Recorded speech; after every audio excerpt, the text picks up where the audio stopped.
tired of running out of airtime at the worst possible moment? Let's ditch the stress and buy airtime directly from your Capitec app in just a few taps.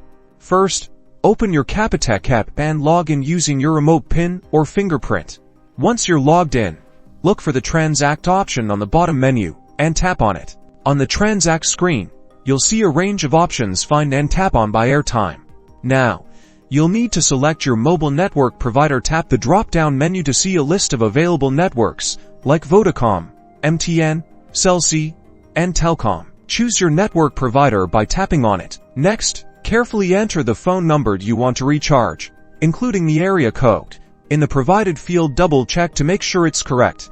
Now, enter the amount of airtime you want to purchase, either by typing it in or selecting from the predefined options. Review all the details while you owe the network provider, phone number, and amount while you owe, and if everything looks good, tap the Buy button.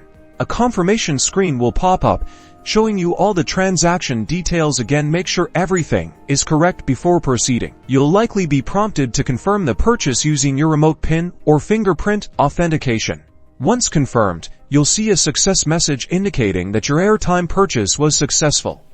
You, or the person you bought it for, should receive an SMS confirmation from the network provider shortly. Enjoy.